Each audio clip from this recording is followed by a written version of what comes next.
Éternel, merci, nous te bénissons. Que la gloire revienne à toi et que ce moment t'appartienne encore. En ton saint nom, Jésus, nous avons prié. Amen. Sois béni au nom de Jésus. Je tiens à te rappeler que nous démarrons notre rassemblement de finisseurs.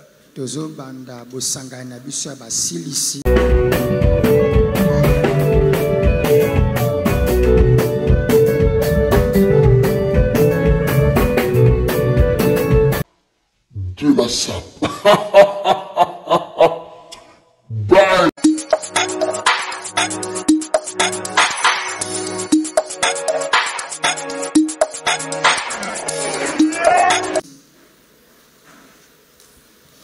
Déjà à partir de ce jeudi 1er décembre. Le 1er décembre. Écoute, le rassemblement de finisseurs, si tu es nouveau venu à l'église Cité Bethel, ou encore tu es arrivé à la Cité Bethel que cette année 2022, le programme qui est ce rassemblement de finisseurs concerne 3 personnes. La première personne, c'est la personne qui veut simplement dire merci au Seigneur. Merci à l'Éternel pour ce qu'il a fait. Merci à l'Éternel pour les victoires. Merci à l'Éternel pour de grandes choses. Merci à l'Éternel pour la belle chose qui est arrivée cette année. Pour tous ceux qui veulent bénir l'Éternel pour la fin de cette année. Pour les défis relevés. Nous nous rassemblons à partir du 1er jusqu'au 29 décembre. La deuxième personne qui est concernée par ce programme, c'est la personne qui a vécu beaucoup de combats. Tu as vécu tellement de détresse. Tu as vécu une chose que tu as toujours voulu te débarrasser de ça, tu as toujours voulu être loin de cette chose, mais tu sens que cette chose ne veut pas quitter ta vie.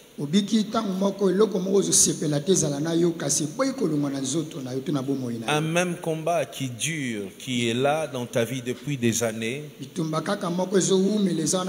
cette même maladie,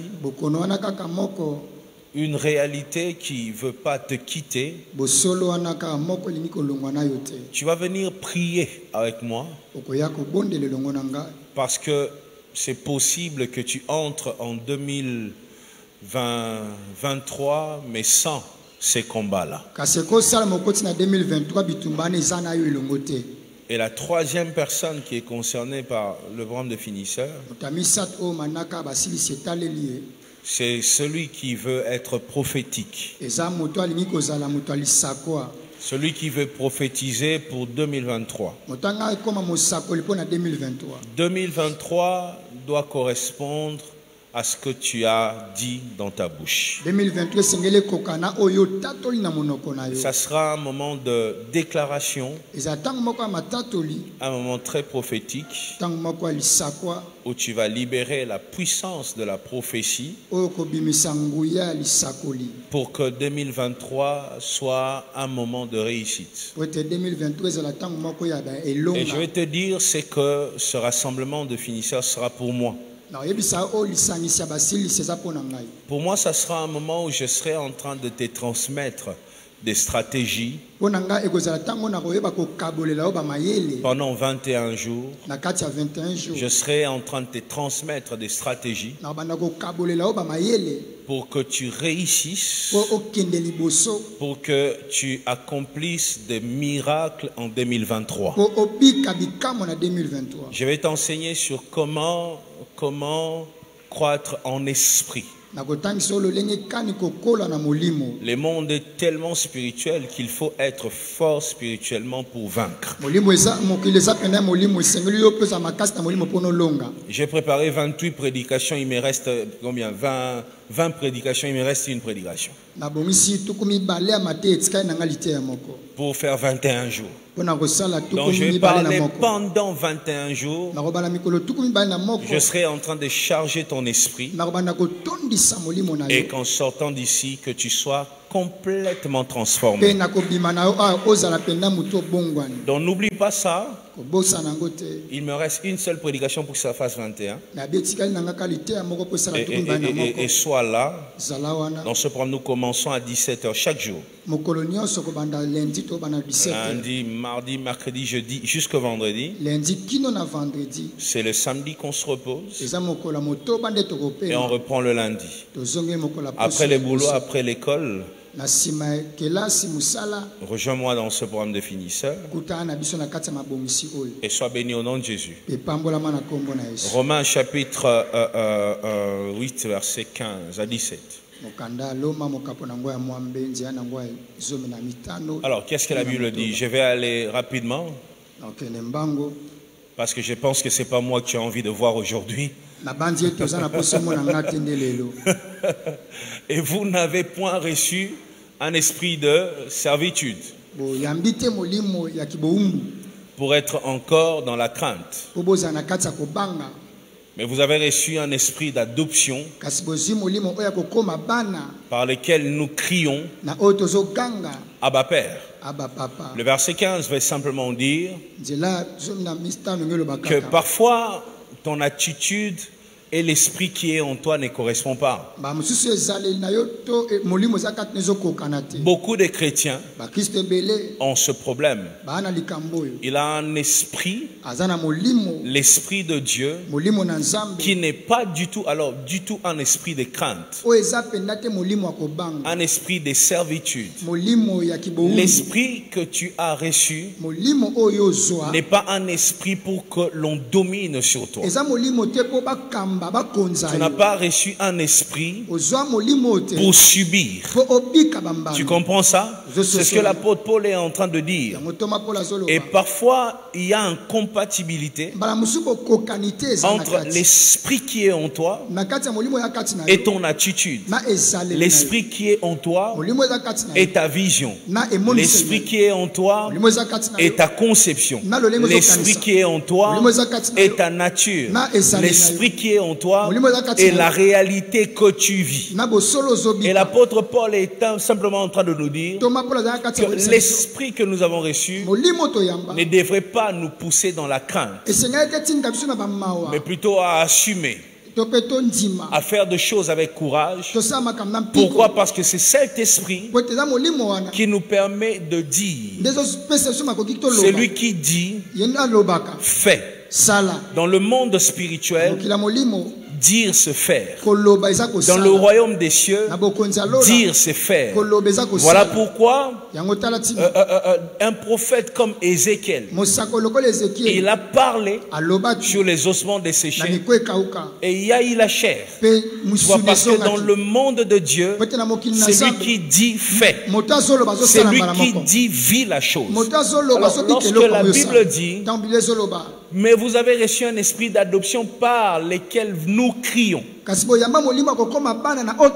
lequel nous disons Abba Père, c'est-à-dire l'esprit que nous avons reçu fait de nous des fils et de filles.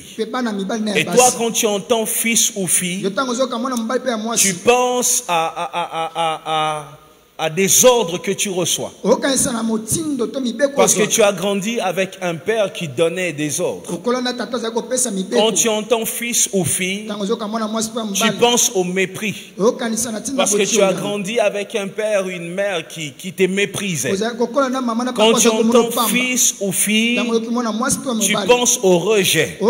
Parce que tu as grandi avec celui qui t'a rejeté. Mais ici, moi, quand j'entends fils, quand j'entends fille, quand j'entends père, je ne pense pas à un rejet, je pense à un héritage.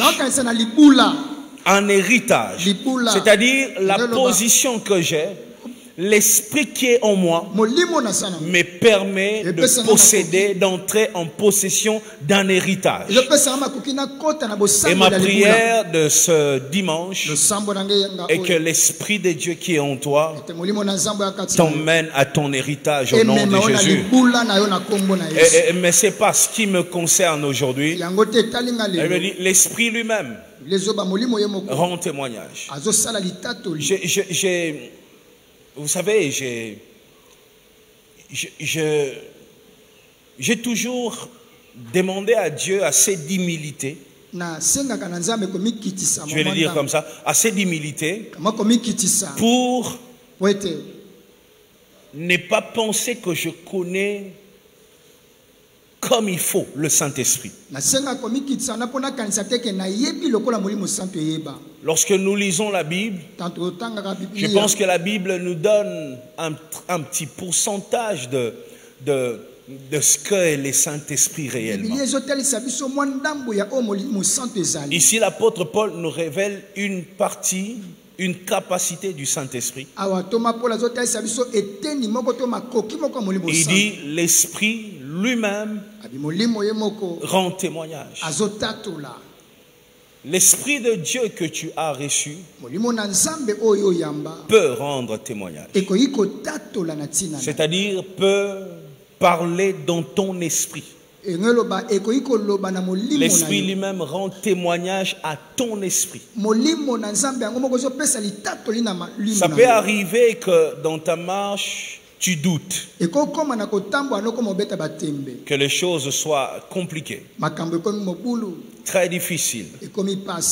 David, lui, a démarré l'histoire de sa victoire par quelque chose qui n'avait rien à voir avec sa destinée. David arrive au jour où il devait accéder à la royauté. Le jour où il devrait changer d'identité. Mais il démarre ce jour-là en allant rendre service à quelqu'un. La Bible dit son père lui a donné la nourriture pour aller déposer et demander les nouvelles de ses frères. J'aimerais que quelqu'un réalise aujourd'hui, malgré la chaleur, que c'est en rendant service que très souvent l'homme se positionne pour sa destinée. Je vais le reprendre. En rendant service, l'homme se positionne pour sa destinée. Nous sommes dans une génération où rendre service est une chose très difficile. Et surtout lorsqu'on a de mauvais souvenirs. On connaît des personnes qui nous ont fait du mal. Lorsqu'un jour tu as fait le bien et tu as récolté le mal, il y a quelque chose, une voix en toi qui te dit, ça ne sert plus à rien de rendre service. Ça ne sert plus à rien de te sacrifier pour l'autre. Mais moi, le Saint-Esprit m'envoie te dire aujourd'hui, c'est en rendant service que tu te positionnes aussi pour ta destinée. Il existe des choses que nous recevons par la prière, mais il existe aussi des choses que nous recevons en rendant service. J'ai réalisé que dans ma propre vie, tout ce que j'ai reçu, j'ai réussi en aidant quelqu'un. Je suis celui qui a travaillé 10 ans parce que celui qui devrait travailler était malade. J'ai travaillé à la place de l'apôtre Emmanuel Mbié. Pendant 10 ans, je ne profitais pas de tout. Parce que j'avais quelqu'un, un supérieur à moi, qui était malade et j'ai travaillé pour combler ces vides. Mais j'aimerais que tu réalises aujourd'hui que c'est en travaillant pour lui que je suis devenu ce que je suis. Rends service et tu deviendras ce que tu es appelé à devenir. C'est en rendant service que l'homme parfois se positionne pour sa destinée. La deuxième chose, c'est que David, lui, a été préparé dans la forêt pendant que sa place était sur le trône. Et même l'onction n'a pas changé sa situation.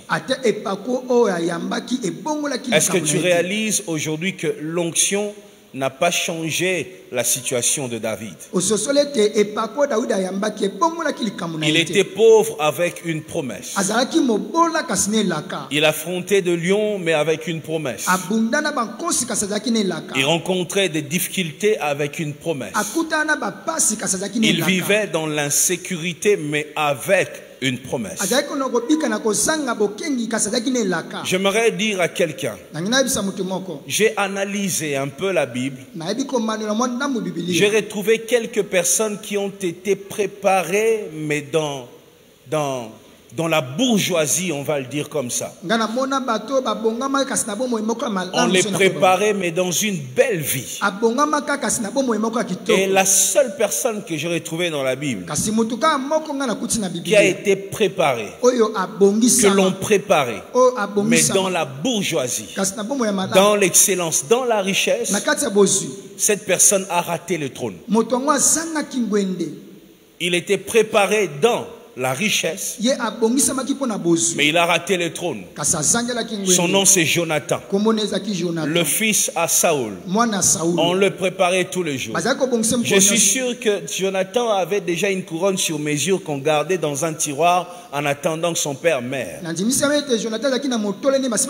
Mais malgré toute cette préparation, Jonathan n'a pas accédé à ce trône.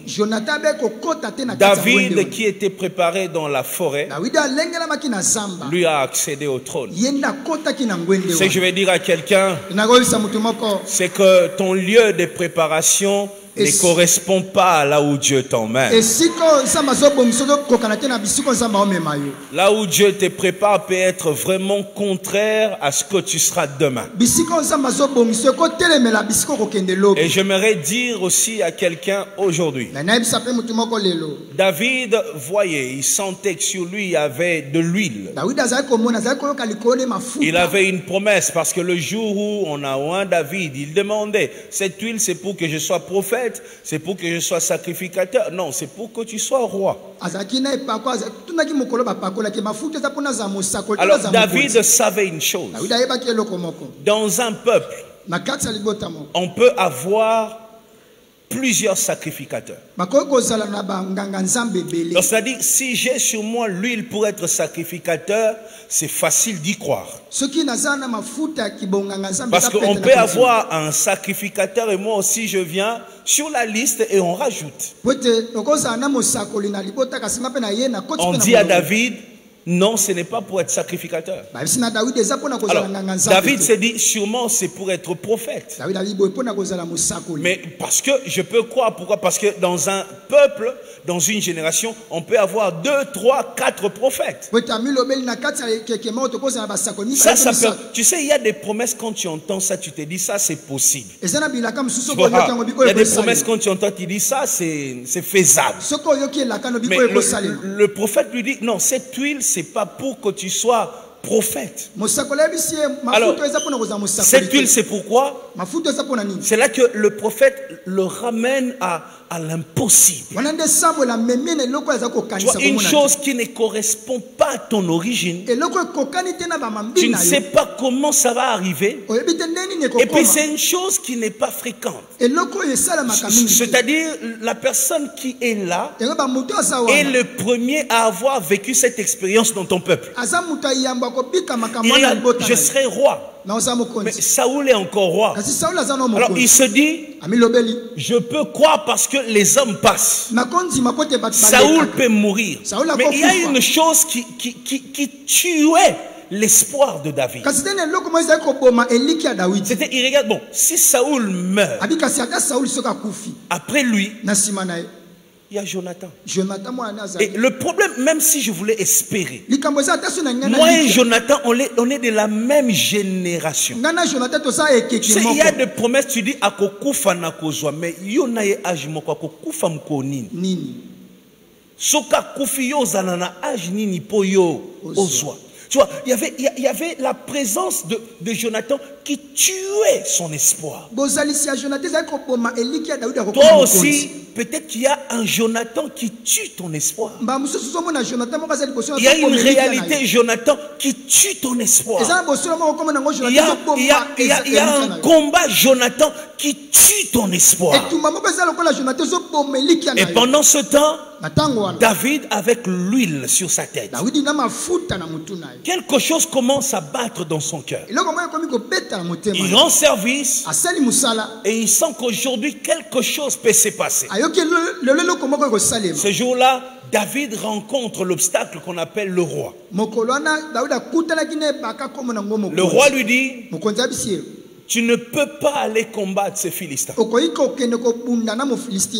ce qui me fait mal, c'est que le roi montrait clairement qu'il ne croyait pas en David. Plusieurs personnes ici vivent avec des amis qui ne croient pas en eux. Et les amis encore c'est bien parce que moi tous les amis qui ne croyaient pas en moi, je les ai dégagés de ma vie. Moi depuis un temps j'ai décidé de ne plus avoir le temps de faire semblant. Vous voyez, depuis un temps je me dis je n'ai pas besoin de faire semblant dans ma vie. Donc si je t'apprécie pas, j'apprécie pas. Tu vois, moi j'ai dégagé tous les amis qui ne croyaient pas en moi là. Maintenant, le problème c'est quand celui qui ne croit pas en toi, c'est quelqu'un avec qui tu ne peux pas te séparer. Imagine que c'est ta femme, ton mari, ton frère, ta soeur. Et plusieurs sont là. Le diable les a piégés en mettant à leur côté des personnes qui ne croient pas, qui ne croiront jamais en eux. Et les gens que les diables placent à nos côtés pour nous empêcher d'atteindre la destinée, tu sens dans leur langage, ce sont des personnes qui parlent toujours en bien de tes adversaires. Ils apprécient beaucoup ce qui ne t'apprécient pas. L'un des signes de la déloyauté, c'est quand tu as quelqu'un qui apprécie beaucoup ceux qui ne t'apprécient pas. Quand tu vois ça, on ne t'aime pas. Il ne faut pas chercher les hauts, non, nakota prière, non, non, on ne t'aime pas. Fais attention à ceux qui apprécient beaucoup tes ennemis. Saoul était là, oh tu vois Goliath là, regarde son corps, regarde ses biceps, il est né pour le combat, regarde-toi, Mioto, Mioto c'est ça, Mioto. Tu vois, David, on rappelait à David à quel point il est petit, à quel point il n'est rien, à quel point il est bête, à quel point il n'a pas d'expérience.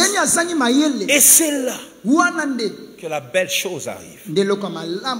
C'est que quand autour de toi, Il n'y a personne pour te dire où Dieu veut t'emmener. Quand autour de toi, aucune personne n'est disposée à te soutenir.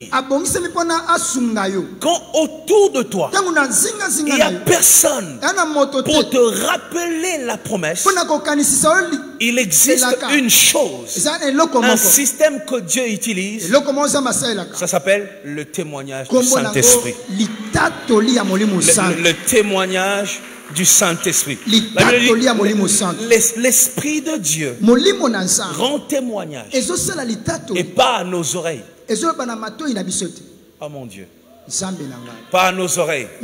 Parce que parfois, quand tu entends avec tes oreilles, il y a tellement de bruit à côté que c'est possible que tu ne captes pas bien le message. Mais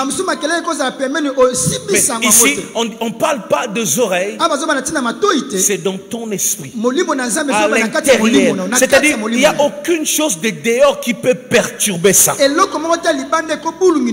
Le Saint-Esprit rend témoignage. Et quand le Saint-Esprit rend témoignage, il utilise plusieurs moyens. Le Saint-Esprit peut témoigner par un songe, te rappeler une chose. Le Saint-Esprit peut témoigner par une prophétie, te rappeler une chose. Le Saint-Esprit peut témoigner par un prédicateur, te rappeler une chose. Mais ce jour-là, j'aime le système que le Saint-Esprit a utilisé avec David. David n'a pas reçu une prophétie. David n'a pas reçu un songe. C'était un rappel. David était là pendant qu'autour de lui il entendait que de choses négatives. Dans son intérieur, le Saint-Esprit était en train de lui rappeler les victoires. Pour lui dire, si tu as vaincu hier, tu vas vaincre encore. Si tu as réussi hier, tu vas réussir encore. Si tu es sorti de là hier, tu t'en sortiras encore. Si on détruit aujourd'hui et que tu l'avais fait hier, tu le feras encore. Je viens dire à quelqu'un avant de déposer ce micro que pendant cette saison, même lorsque autour de toi on te dira le contraire de ce que tu es appelé à vivre, l'Esprit de Dieu sera là pour te rappeler. Et ma prière est que cette semaine le Saint-Esprit parte fouiller dans tes souvenirs. Tu sais, un jour nous étions en train de travailler derrière l'église. On creusait jusqu'à ce qu'on ait tombé sur quelque chose de dur. Et c'était une ancienne fondation, une vieille fondation. On s'est rendu compte que ceux qui ont travaillé dans cette église en 1984 avaient un projet et ils avaient posé une fondation. Et nous, on ne le savait pas. Parce que après des années, il y a eu les sables. Les sables de couches et de couches ont couvert cette fondation que nous on est venu pour répondre à zéro pendant qu'il y avait déjà une base. Parfois dans la vie il y a tellement de réalités qui te font oublier une chose qui existe au fond. Il y a des réalités qui te font oublier une promesse qui existe au fond. Il y a des réalités qui te font oublier la main de Dieu qui agit d'habitude en toi. Heureusement qu'il y a un Saint-Esprit qui existe. Parce que l'homme oublie.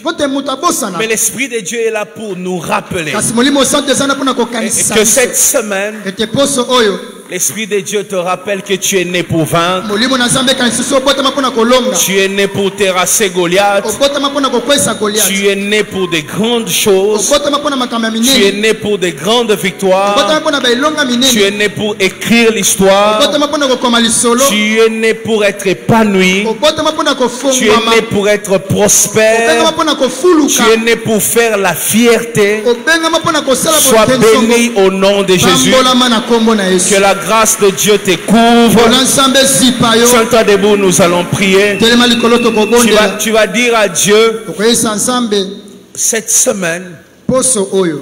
que ton esprit Molimo na yo me rappelle, ekanisisa ngai. me fasse de rappel. Epesa ngai makanisi. Lorsque les réalités seront en train de combattre ma foi, Tango bosolo to makambo zobike kobundisa konzima na que yo. ton Esprit Saint Molimo ya Nzambe me rappelle. ekanisisa yo. Me rappelle qui je suis réellement, Ekanisisa ngai nani nazali ce ponda. que je suis On a appelé à accomplir sur terre. Ona bengam na kosala na mokili. Que ton esprit me rappelle les promesses. Molimo na yo ekanisisa ngai bilaka. Au nom de Jésus. Na kombo na Yesu.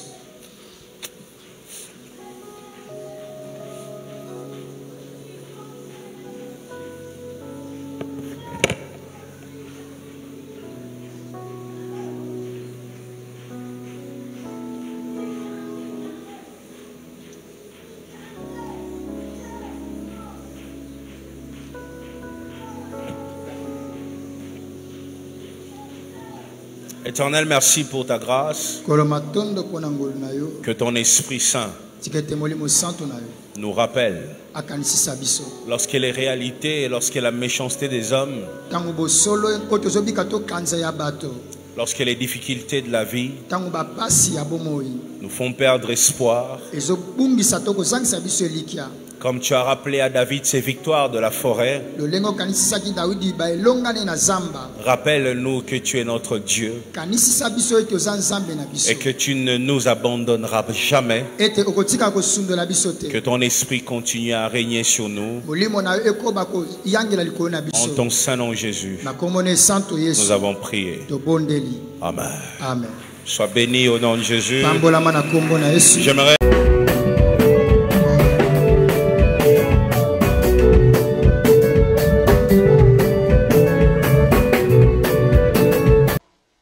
Dieu la sape.